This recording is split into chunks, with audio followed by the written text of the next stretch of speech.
اللہ تعالیٰ ہماری ساری ضروریات پورے کرتے رہتے ہیں اور ہم اس کے جواب میں نافرمانی کرتے رہتے ہیں. کتنا غفور اور رحیم ہے وہ رب. آیت نمبر 19 فَأَنشَأْنَا لَكُمْ بِهِ جَنَّاتٍ مِّن نَخِيلٍ وَعَنَابٍ. تو ہم نے اس سے پیدا کیے تمہارے لیے کھجوروں اور انگوروں کے باغات. لَكُمْ فِيهَا فَوَاكِهُ كَثِيرَةٌ وَمِنْهَا تَأْكُلُونَ. ان میں سے تمہارے لیے بہت سے پھل ہیں اور ان میں سے تم کھاتے ہو. اب ہمارے فوڈ کی طرف اس نعمت کی یاد دہانی کرائی جا رہی ہے کہ اللہ تعالیٰ نے تمہارے لیے کیا پیدا کیے؟ کھجوروں اور انگوروں کے باغات. کھجور اور انگور یہ ٹو اونلی فروٹس نہیں ہیں جو ہم کھاتے ہیں. اصل میں جو قرآن کے مخاطب اول تھے ان کا یہ 2 فروٹس پر بہت بڑا اکانومی ان کی چلتی تھی اور ان کے لیے فیوریٹس بھی تھے. کھجور بہت زیادہ پلینٹیفلی وہاں پر آج بھی اویلیبل ہے، پہلے بھی تھا، اور انگور کے باغ ہوا کرتے تھے اور سب سے شاندار باغ انہیں وہی لگتے بھی تھے جس کی باؤنڈری کھجور کی ہو اور اندر چھتریاں انگور کی ہوں. تو وہ باغات، تو کھجور اور انگور کا بہت زیادہ قرآن نے تذکرہ کیا ہے. تورات میں بھی ہے، انجیل میں بھی ہے، لیکن قرآن نے اس کا بہت زیادہ تذکرہ کیا ہے. تو فرما رہے اللہ تعالیٰ کہ اس نے تمہارے لیے کھجوروں اور انگوروں کے باغات بنائے. مطلب جو چیز ایکچولی انسان کے دل کے قریب ہوتی ہے اس کا ریئلائزیشن آسانی سے ہو جاتا ہے. تو ان کے لیے کھجور اور انگور بہت بڑی نعمتیں تھیں. پورا مطلب ان کی بہت بڑی اکانومی تو کھجور ہی کے اس سے تھی. تو کھجور اور انگور ان کی اکانومی کی جڑیں بنیادیں تھیں اور کھانے میں بھی وہ اس کے کئی فارمز میں اسے یوز کرتے تھے. تو کھجور اور انگور کا نام آیا ہے، ورنہ تو فروٹس ہم لوگوں کے اراؤنڈ اب تو موسمی پھل کا بھی کانسیپٹ ختم ہو گیا. ہر موسم میں ہم لوگوں کو پھل اویلیبل. ہم لوگ اتنے ہائی ٹیک ایرا میں رہ رہے ہیں کہ ہم ہر موسم میں ہر طرح کے پھل کھا سکتے ہیں، حاصل کر سکتے ہیں. تو فرمایا کہ تم اس میں سے وہ تم کھاتے ہو اور بھی بہت سارے پھل ہیں، یعنی 2 ہی پھل نہیں ہیں تمہارے لیے، اور بھی بہت سارے پھل ہیں. سب اللہ تعالیٰ نے پیدا کیے ہیں اور تم اس میں سے کھاتے بھی ہو. وَمِنْهَا تَأْكُلُونَ. جب کہا تَأْكُلُونَ تم کھاتے ہو تو اس کا مطلب صرف ایسے کھانا نہیں ہوا، اس کا مطلب پورا روزی بھی ہوا، کیونکہ ایسے فریز میں یوز کیا جاتا ہے. جیسے کہ عربی زبان کا ایک مقولہ ہے فلان یاکل من حرفتہ، وہ اپنے حروف کا، اپنے حرف کا سے کھاتا ہے، کہ حرف کی روٹی کھاتا ہے. جیسے اردو میں بولتے نہیں ہیں کہ بھائی وہ تو اپنے قلم کی روزی کھاتے ہیں، وہ تو اپنے قلم کی روٹی کھاتے ہیں. کہنے کا مطلب روزی کہاں سے ملتی ہے، کس طرح کام سے کر کے ملتی ہے. تو اسی طرح یہاں پر جو تاکلون ہیں یہ صرف کھانے کے لیے نہیں، پوری روزی کے لیے ہے، رزق کے لیے ہے، کہ اس طرح تمہیں اللہ تعالیٰ مختلف طریقے سے رزق دیتے ہیں. اور رزق صرف کھانے کو نہیں کہتے ہیں، رزق ہر عطائی چیز کو کہتے ہیں، ہر نعمت کو جو اللہ نے دی ہے. اس میں علم بھی آ سکتا ہے، عقل بھی آ سکتی ہے، سماعت بصارت بھی ہے. تو اللہ تعالیٰ نے بہت ساری چیزیں دی ہیں انسانوں کو، اور خصوصاً وہ پیڑ پودوں سے جڑی ہوئی جو نعمتیں ہیں وہ بھی بہت بہت لانگ لسٹڈ ہیں، بہت زیادہ لمبی لسٹ ہے ان کی. تو فرمائے کہ تمہارے لیے غذا کا کام کرتا ہے. یعنی کچھ پھل صرف اس پھل کو نہیں کہتے نا جو بنا کک کرے ہم کھا لیتے ہیں. پھل اگر باٹنی کی لینگویج میں کہیں تو وہ تو مطلب اووری سے جس پارٹ کا فارمیشن ہوتا ہے وہ پھل کہلاتا ہے، جس کے اندر سیڈز ہوتے ہیں. تو پھر وہ ٹماٹر بھی پھل ہی کہلائے گا. لیکن قرآن کی ایک اصطلاح میں پھل کسی درخت کے آؤٹ کم کو کہتے ہیں جو اس سے ہمیں ریسیو ہوتا ہے. ایسے ہم اردو زبان میں بھی پھل ایسی چیز کو بولتے ہیں جو کسی چیز کا آؤٹ کم ہو، جس کے ریزلٹنٹ میں ملے، جو اس کا مین ہمارا مطلوب ہو، اس سے جو چیز، اس کو پھل کہتے ہیں. تو اللہ تعالیٰ پیڑ پودوں کے ذریعے ہمیں کتنی مطلوبہ چیزیں دیتے ہیں، ٹھیک ہے، نہ صرف پھل کے فارم میں ہم اسے یوز کرتے ہیں بلکہ پورا کھانا ہی ہمارے گھر کی ہانڈیوں میں جو لوگ بہت زیادہ گوشت خور ہیں ان کی چھوڑ دیا جائے تو اکثر ہی چیز اس ہانڈی میں پیڑ پودے کی ہوتی ہے نا، سارے مسالے اسی سے آتے ہیں۔ اگر آپ کو گوشت بھی بنانا ہے تو بنا پیڑ کا مسالہ لیے آپ نہیں بنا سکتے شاید، ٹھیک ہے۔ تو کتنی ساری چیزیں ہم لیتے ہیں پیڑ پودوں سے جو پھلوں کی شکل میں اللہ تعالیٰ ہمیں رزق دیتے ہیں، سبحان اللہ۔ آیت نمبر 20 میں ایک اور اہم چیز کا ذکر کیا، وَشَجَرَةً تَخْرُجُ مِن طُورِ سِینَاءَ، اور وہ درخت بھی ہم نے پیدا کیا جو پہاڑ سینا کے سے نکلتا ہے، تَنبُتُ بِالدُّهْنِ وَالصِّبْغِ لِلْآكِلِينَ، وہ تیل بھی لے کر اگتا ہے اور کھانے والوں کے لیے سالن بھی۔ یہ کون سا پیڑ ہے بھائی؟ ارے واہ ماشاء اللہ، سب کو پتہ ہے یہ تو زیتون کا پیڑ ہے نا۔ تو کیونکہ یہ جو طور سینا کے کہا گیا ہے، ایکچولی جو زیتون کے درخت جہاں سب سے زیادہ پائے جاتے ہیں وہ ایریا ہے بحر روم کے اراؤنڈ، یعنی میڈیٹرینین سی کے اراؤنڈ جو علاقے ہیں وہاں سب سے زیادہ پایا جاتا ہے۔ انہی پہاڑی علاقوں میں ایک کوہ طور بھی ہے، تو وہ جو طور سینا ہے وہ پورا جو علاقہ ہے وہ جزیرہ نمائے سینا، وہ پورا علاقے میں بہت پلینٹیفلی یہ درخت پایا جاتا ہے زیتون کا۔ تو زیتون کا قرآن مجید میں بہت زیادہ تذکرہ ہے، اور صرف قرآن میں نہیں ہے، بائبل میں بھی ہے، اولڈ ٹیسٹمنٹ نیو ٹیسٹمنٹ دونوں میں ہے، تورات اور انجیل میں بھی اس کا بہت زیادہ تذکرہ ہے، کیونکہ یہ زیتون کا جو درخت ہے یہ بہت زیادہ مبارک درخت ہے، اور یہ مبارک ورڈ بھی قرآن نے استعمال کیا۔ اگلی سورہ آئے گی، کون سی ہے؟ سورہ نور، اس کے آیت نمبر 40، آیت نمبر 35 ہے آیت النور، ٹھیک ہے۔ تو وہ آیت نمبر 35 آیت نور جو ہے اس میں بھی اس درخت کا ذکر ہوا ہے، اور اس میں اس کو مبارک درخت کہا گیا ہے نا، شجرۃ مبارکہ، تو اس کو مبارک درخت کہا گیا ہے۔ تو اس درخت کے بارے میں تھوڑا سا جان لیتے ہیں تاکہ پتہ چلے کیوں قرآن بار بار اسے مینشن کرتا ہے اور مبارک کیوں کہا۔ دیکھیے مبارک کا معنی شاید پچھلے ہفتے ہم نے آپ کو بتایا بھی تھا، جس میں سب سے اہم ایسپیکٹ جو ہے، ورنہ اور بھی کئی میننگ سمیٹے رہتا ہے، لیکن سب سے اہم ایسپیکٹ یہ ہے اس میں سب طرح کا خیر جو سمیٹے ہوئے ہو اس کو مبارک کہتے ہیں، ٹھیک ہے۔ تو یہ جو درخت ہے وہ ریئلی بہت مبارک اور بہت مفید ہوتا ہے ہر طرح سے۔ پہلی بات تو یہ درخت 2000 سال تک زندہ رہ سکتا ہے، ایوریج اس کا اسپین آف لائف 500 ایئرز ہوتا ہے۔ 40 سال کے عمر میں وہ درخت وہ اپنی شباب پر پہنچتا ہے، ایسے تو 500 سال تک وہ پوری طرح سے صحیح رہتا ہے، لیکن وہ 2000 سال تک بھی اس کی لائف ہو سکتی ہے، کیونکہ فلسطین کے جو درخت ہیں کئی، امریکہ اور یورپ میں اس کا بہت زیادہ اسٹڈی ہوئی ہے، تو جس میں پایا گیا ہے کہ کچھ درخت مسیح علیہ السلام کے وقت سے آج تک ہیں، یعنی 2000 سال کی لائف بھی ہو سکتی ہے زیتون کے درخت کی۔ 25 سے 40 فٹ تک لمبا ہو سکتا ہے یہ۔ اس کی جو لیوز ہوتی ہیں وہ بالکل لیڈر کی طرح ہوتی ہیں، یعنی چمڑے کی طرح، اور اس کا جو فروٹ ہے وہ ریڈش ہوتا ہے، اور جب اولڈ ہوتا ہے گرو کر کے تو پھر وہ بلیکش ریڈ ہو جاتا ہے، اور اس کی بہت بڑی میڈیسنل ویلیوز ہوتی ہیں۔ آپ کو پتہ ہی ہے کہ زیتون سے کتنی طرح کی میڈیسنز بنائی جاتی ہیں، اور سب سے بڑی بات جو اس کا روغن ہے، جو اس کا آئل ہے، وہ دنیا کا سب سے مفید تیل ہے، سب سے زیادہ۔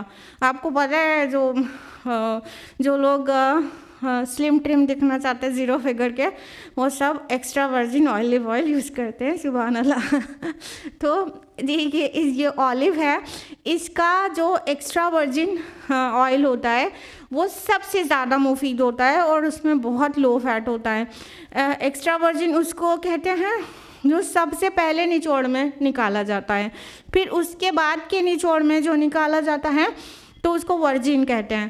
تو ورجن آئل بھی بہت مفید ہوتا ہے اور کئی اسٹیپس میں اسے اسکویز کر کے نکالا جاتا ہے. تو وہ سارے اسٹیپس میں جو آئل برآمد ہوتا ہے وہ سب ہی بہت مفید ہوتا ہے. اور اس میں فیٹ مطلب کیونکہ نیچرل ہوتا ہے, وہ پلانٹ سے آتا ہے, اس لیے بہت زیادہ ہیلدی فیٹ ہوتا ہے اس کا, اس میں نقصان کی چیزیں نہیں ہوتی. اس لیے جو ہارٹ کے پیشنٹس ہیں اور جو اپنے باڈی فگر کے پیشنٹس ہیں اس کو مینٹین کرنے کے ایکسٹریم پہ چلے جاتے ہیں نا لوگ, لڑکیاں تو extra virgin olive oil use کرتی ہیں, تو وہ بھی, اور دل کے جو مریض ہیں ان کے لیے ڈاکٹرز ریکمینڈ کرتے ہیں, اور ڈائبٹکس کے لیے ریکمینڈ کیا جاتا ہے کہ اولیو آئل یوز کریں اور ایکسٹرا ورجن ہو تو بیسٹ ہے. تو اس کے جو تیل ہے وہ سب طرح سے ہر اسٹیپ میں نکالا گیا تیل بہت زیادہ مفید ہوتا ہے. اور اس کی ایک اور خاص بات ہے کہ یورپ اور امریکہ میں کچھ ایسے برتن جو کھدائی میں نکلے ہیں جس میں اولیو آئل تھا اور 2000 سال تک بھی وہ خراب نہیں ہوا تھا. یعنی یہ تیل خراب نہیں ہوتا ہے.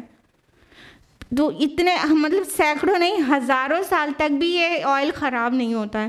تو اس کو اللہ تعالیٰ نے مینشن کیا ہے کہ وہ تیل لے کر بھی اگتا ہے اور کھانے والوں کے لیے سالن بھی.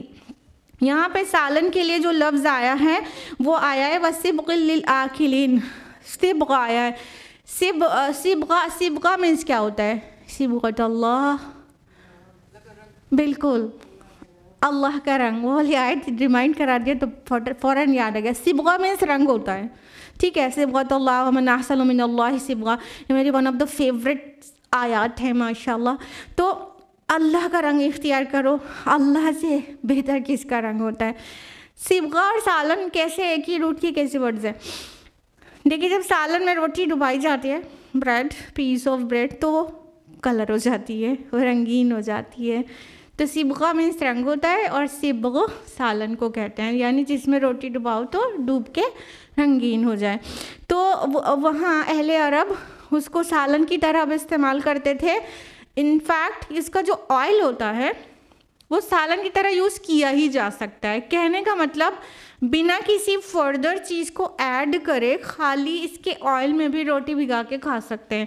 یعنی یہ واحد ایک تیل ہے اس کا اولیو آئل جس کو ایسے بھی پلین کنزیوم کیا جا سکتا ہے without mixing anything else. ہم لوگ باقی سارے آئل یا گھی میں کیسے اس کو یوز کرتے, چمچ سے تو نہیں کھاتے نا, گلاس میں تو نہیں پیتے نا, کوئی چیز میں ڈالتے ہیں کسی کے ساتھ مکس کرتے ہیں تو وہ آئل یا گھی ہمارے یوز کا ہوتا ہے. لیکن یہ اولیو آئل واحد تیل ہے جو اس کو ایسے بھی کنزیوم کر سکتے ہیں. آپ کو پتہ ہوگا کہ کبھی کبھی ڈاکٹرز ایکسٹرا ورجن آئل 1 چمچ پینے کے لیے بولتے ہیں, دودھ میں ڈال کے اس کو پیا جا سکتا ہے. مطلب بنا کسی چیز کو مکس کرے بھی وہ ایسے ہی کھا سکتے ہیں, سالن کی طرح ڈبا کے روٹی کھا سکتے ہیں. تو یہ اتنا بابرکت درخت ہے اور اللہ تعالیٰ نے اس کو مینشن کیا کہ ہم نے یہ تمہارے لیے اگایا ہے نا, تمہاری سروس میں ہے, تمہارے کام آتا ہے.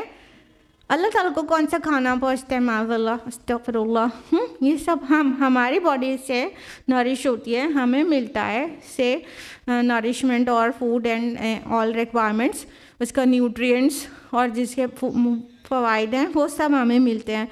تو اللہ تعالیٰ نے اس کو مینشن کیا. آگے فرمایا نمبر 21 میں وَإِنَّ لَكُمْ فِي الْأَنْعَامِ لَعِبْرَةً, اور یقیناً تمہارے لیے ان چوپایوں میں عبرت کا سامان ہے. نُسْقِيكُم مِّمَّا فِي بُطُونِهَا, ہم پلاتے ہیں تمہیں ان میں سے جو ان کے پیٹوں میں ہے. وَلَكُمْ فِيهَا مَنَافِعُ كَثِيرَةٌ وَمِنْهَا تَأْكُلُونَ, اور تمہارے لیے ان میں بہت سے فوائد ہیں اور ان میں سے بعض کو تم کھاتے ہو. اللہ تعالیٰ فرما رہے ہیں کہ چوپایوں میں عبرت ہے. ابھی پلانٹ کنگڈم کی بات کر رہے تھے ہم لوگ, ابھی ہم لوگ آ گئے اینیمل کنگڈم میں. یعنی اللہ تعالیٰ نے انسان کو پیدا کیا, آسمانوں میں سے جو 7 راستے بنائے اور پھر بارش تمہارے لیے برسایا, پانی تمہارے لیے نازل کیا, پھر پلانٹ کنگڈم سے تمہیں کیا کچھ نہیں دیا، اور پھر اینیمل کنگڈم سے بھی بہت کچھ دیا ہے۔ اب یہاں پہ غور کریے، تمہارے لیے چوپایوں میں عبرت کا سامان ہے، یہ بات بولا۔ مطلب اللہ تعالیٰ چاہتے ہیں کہ اللہ تعالیٰ کی مختلف تخلیق میں غور کیا جائے۔ غور کریں گے تو عبرت حاصل ہوگی، اللہ کی معرفت حاصل ہوگی، اور بہت زیادہ شکر والا مزاج بنے گا، شکرانی نعمت پاسبل ہو پائے گا۔ حق تو نہیں ادا کر سکتے اللہ کے احسانات کے شکر کا، لیکن جو کچھ تھوڑا بہت کر سکیں گے تو غور کریں گے تو کر سکیں گے۔ تو اللہ تعالیٰ نے فرمایا کہ تمہارے لیے ان میں بہت سارے فائدے ہیں، اور بعض کو تم کھاتے ہو۔ قرآن میں مختلف طرح سے اس بات کو بھی مینشن کیا گیا ہے کہ بیچ میں فرمایا کہ ہم نسقیکم مما فی بطونہا، ہم پلاتے ہیں تمہیں ان میں سے جو ان کے پیٹوں میں ہے، یعنی کہ نترا ہوا کیا دودھ، شہد جانور کے پیٹ میں کب سے نکلنے لگا؟ مطلب انعام کے پیٹ میں سے تو نہیں نکلتا نا، انسیکٹ کے پاس سے آتا ہے شاید نا۔ یہاں انعام کی بات ہو رہی ہے، انعام کے پیٹ میں سے دودھ برآمد ہوتا ہے۔ فرمایا کہ ہم پلاتے تم کو ان میں سے جو ان کے پیٹوں میں ہیں، یعنی دودھ۔ اور سورہ نحل کی آیت نمبر 66 میں اس طرح ہمارے اٹینشن کو سیکھ کیا ہے اللہ تعالیٰ نے کہ وَإِنَّ لَكُمْ فِي الْأَنْعَامِ لَعِبْرَةً، تمہارے لیے انعام میں عبرت ہے۔ نُسْقِيكُم مِّمَّا فِي بُطُونِهَا مِن بَيْنِ فَرْثٍ وَدَمٍ لَبَنًا خَالِصًا سَائِغًا لِّلشَّارِبِينَ، کہ اور یقیناً تم چوپایوں میں عبرت ہے، اور ہم پلاتے ہیں تم کو ان میں سے جو کچھ ان کے پیٹوں میں ہے، خون اور گوبر کے درمیان میں سے نترا ہوا دودھ۔ سبحان اللہ۔ تو چوپایوں میں یقیناً عبرت کا سامان ہے۔ کبھی غور تو کریے کہ اگر اینیمل کا بیلی چاک کریں گے آپ تو کیا ملے گا؟ گوبر ملے گا، خون ملے گا۔ اللہ اکبر۔ اسی پیکٹ میں سے اللہ تعالیٰ صاف پاکیزہ دودھ کا فارمیشن کرتا ہے، جو کہ نہ صرف ان کے بچوں کے نرشمنٹ کے لیے ہوتا ہے بلکہ ہمارے آپ کے اور ہمارے آپ کے بچوں کے لیے بھی ہوتا ہے۔ تو اتنا مطلب سوچنے والی بات ہے۔ کیوں سوچتے نہیں؟ روز ایک گلاس دودھ نکالا پی لیا، جس نے دیا ہے اس کو یاد نہیں کیا۔ کیوں سوچتی نہیں؟ مطلب اللہ تعالیٰ نے ہم کو سوچنے کا ایک طریقہ، ایک نظریہ بھی دے دیا۔ ذرا سوچو کہ تم خون اور گوبر جو کھولنے کے بعد پیٹ تمہیں ملے گا، اسی میں ہم دودھ کا فارمیشن کر دیتے ہیں، اور کس طرح سے جب تم اس کو نکالتے ہو تو وہ کتنا پیور اور کتنا پاک ہوتا ہے، پاکیزہ رزق ہوتا ہے، گندا نہیں ہوتا، اسمیل نہیں کرتا، بیڈ اسمیل نہیں کرتا۔ ٹھیک ہے، خون سے بھی ہمیں گھناتی، گوبر سے بھی گھناتی ہے، لیکن دودھ کتنا مفید ہے، کتنی ضرورت کا ہے، اور کتنا لذیذ ہوتا ہے۔ تو اللہ تعالیٰ نے دیا وہ انعام میں سے، اور فرمایا تمہارے لیے اور بھی بہت سے فائدے ہیں۔ منافع کثیرہ، کون سے فائدے ہیں اینیمل سے ہمیں؟ دیکھیے، اس سے لیدر بھی ملتا ہے ہم کو، اور اس سے وول بھی ملتا ہے، اور ہم اس کے ہارن سے بھی بہت ساری چیزیں، اس کے سینگوں کا بھی استعمال ہوتا ہے کئی چیز بنانے میں، ان کی ہڈیوں کا استعمال ہوتا ہے کئی چیزوں کے بنانے میں۔ ٹھیک ہے، تو یہ منافع کثیرہ کہا گیا، اور اس کا اینیمل ٹریڈنگ جو ہے ملینز آف ڈالرز کا ریونیو ہوتا ہے، جو لوگ اینیمل ٹریڈنگ کرتے ہیں، تو ان کو خرید و فروخت بھی ان کی انسان کو فائدہ دے جاتی ہے۔ کتنے طرح کے فائدے ہیں جانوروں سے، انسان کے بس کا ہے مٹی کے پتلے کی طرح وہ بنائے اور پھر جیتا جاگتا وہ گائے اور وہ بکری بن جائے اور اونٹ بن جائے؟ ممکن ہے؟ کتنے اور فائدے ہیں کہ انسان جو ہے اس پر سواریاں کرتا ہے، آگے والی آیت میں آئے گا کہ کتنا اس پہ سواری کرتا ہے، اور وہاں اہل عرب کے لیے تو یہ بات بہت ہی زیادہ معروف تھی کہ camel is the ship of desert, تو وہ ڈیزرٹ میں ایک شپ کی طرح کام کرتا ہے کتنے آسانی سے انسان ایک جگہ سے دوسری جگہ پہنچ جاتا ہے. ہم ہائی ٹیک ایرا میں بھی اس سینڈ پر ایک دم ریت کے اوپر سڑکیں نہیں بنا پا رہے ہیں, ٹھیک ہے, تو اس کے اوپر پھر وہی چلتا ہے, شپ آف ڈیزرٹ نا, تو وہی اس میں کتنی عبرت کا سامان ہے. آگے والی آیت میں فرمایا نمبر 22 میں وَعَلَيْهَ وَعَلَى الْفُلْكِ تُحْمَلُونَ, اور ان پر اور کشتیوں پر تم سوار کیے جاتے ہو. یعنی جانوروں سے اتنی چیزیں اخذ کرنے کے علاوہ ان سے بار برداری کا کام لیتے ہیں, ان کے اوپر چڑھ کے سفر کرتے ہیں, ان کے اوپر سامان لاد کے ایک جگہ سے دوسری جگہ لے جاتے ہیں. مت سمجھیے اب ہم ہائی ٹیک ایرا میں آ گئے ہیں تو اور ہمیں ان کی ہیلپ کی ضرورت نہیں ہے. جیسے کہ ڈیزرٹ میں ہم نے بتایا کہ ابھی بھی وہی ہیرو ہیں, وہ ایک دم جو بکھرتی ہوئی ریت ہے وہ اللہ تعالیٰ نے ہے, وہ جو کیمل ہے اس کے پیروں میں وہ پیڈز بنائے ہیں جو اس کو دھسنے نہیں دیتے, اور اتنا وزن وہ اپنے اوپر لاد کر بھی آرام سے سینڈ میں وہ چل سکتا ہے, ٹھیک ہے.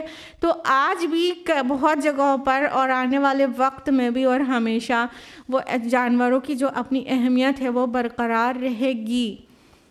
تو اور سب سے بڑی بات وہ اتنے مضبوط ہوتے ہیں کہ ہم جو بھاری بھاری کام بالکل نہیں کر سکتے وہ جانوروں سے کرا کے انسان کا کام نکل جاتا ہے. کبھی سوچا ہے انسان کی عقل سے سب پر وہ حاوی ہے, دیٹس فائن, لیکن اس کی فزیکل اسٹرینتھ تو برابر کی نہیں ہے نا, ہاتھی کے اور اونٹ کے اور گھوڑے کے نہیں ہے نا برابر کی, نہیں جھیل سکتی ہے بہت ساری چیزیں اس کی باڈی. تو وہ جانوروں سے ہم اپنا کام نکال لیتے ہیں. یعنی اللہ تعالیٰ چاہتے ہیں ہم ان باتوں پر غور کریں, ان پر غور کریں, اپنے خالق کو پہچان جائیں گے. پھر خالق کو پہچان جائیں گے تو جس مقصد کے لیے اس نے تخلیق کیا ہے اس مقصد کی طرف سوچنا شروع کریں گے. پھر قرآن وہ پورے ٹائم آخرت کی بات کرتا ہوا ملے گا, ہر ایک صفحے پہ کوئی نہ کوئی بات مل جائے گی.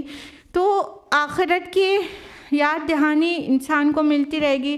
جو ایتھیسٹ ہے تھوڑا سا غور کر کے قرآن پڑھیں تو وہ بھی ایمان لے آنے والے ہیں, اگر وہ تعصب کو اپنے چھوڑ کر پڑھیں قرآن. تو اس طرح سے اللہ تعالیٰ ہم کو گائیڈ کریں اپنی نعمتوں کا تذکرہ کر کے. کبھی کبھی ہم سوچتے ہیں کہ ایکچولی اگر یہ چیزیں نہیں بھی ہوتی تو بھی ہم پر حق تھا کہ ہم سوچیں. ہم یہ سوچتے ہیں اگر قرآن بار بار ریمائنڈ نہیں کرائے, اللہ تعالیٰ بار بار ہم کو یہ نہیں بتائے ہم نے یہ کیا تمہارے لیے, یہ کیا, یہ دیا, یہ دیا, یہ دیا, یہ دیا, تم سوچتے کیوں نہیں, تم عقل سے کیوں کام نہیں لیتے. اگر اللہ تعالیٰ اتنی بار نہیں کہے تو بھی حق ہے ہم پر کہ ہم جو منعم ہے اس کو پہچانیں, چیزوں کو جو نعمتیں استعمال کر رہے ہیں اس کی طرف شکر سے اپنے آپ پلٹیں. لیکن اللہ تعالیٰ جانتے ہیں کہ یہ سب نعمت ہڑپ لیں گے اور منعم کو بھول جائیں گے. تو اللہ تعالیٰ بار بار قرآن میں ریمائنڈرز دیتے ہیں کہ دیکھو تمہارے پاس یہ ہے نا اور یہ ہے نا, یہ استعمال کرتے ہو, یہ کرتے ہو, اتنا کچھ تمہیں دیا. وہ ریمائنڈ کراتے رہتے ہیں, کیا تم سوچتے نہیں تمہارے لیے عبرت کا سامان ہے, افلا تعقلون, کیا تم عقل سے کام نہیں لیتے. بار بار اللہ تعالیٰ ہم کو یاد دلاتے رہتے ہیں. تو اب کیا بچا کہ ہم کو ریمائنڈرز بھی ملتے رہتے ہیں ٹیکسٹ میں. اب کیا بچا کہ ہم اپنے خالق کا شکر نہ کریں, اپنے پروردگار کا احسان نہ مانیں, اپنی منعم کی نعمتوں کا اعتراف نہ کریں اور اس کے آگے سجدے میں نہ گر جائیں. اب کیسے ممکن ہے؟ تو پتہ ہے جی انسان کی غفلت تبھی تک رہتی ہے نا جب تک وہ قرآن کے قریب نہیں رہتا. جب قرآن کے قریب آتا ہے تو اس کی غفلتوں کا پردہ چاک ہونے لگتا ہے ایکچولی, اور وہ انسان پھر سوچتا ہے, شکر کرنے والا بن جاتا ہے. تو ہم اللہ سے دعا کرتے ہیں کہ اللہ تعالیٰ ہم سبھی کو توفیق دے کہ ہم اس کی نعمتوں پر غور کریں اور اس کے شاکرات بندیاں بن جائیں, اور اللہ تعالیٰ نے جس مقصد سے ہم کو تخلیق کیا ہے اس مقصد کو پہچانیں اور ہم آخرت میں کامیاب ہونے والے ہو جائیں.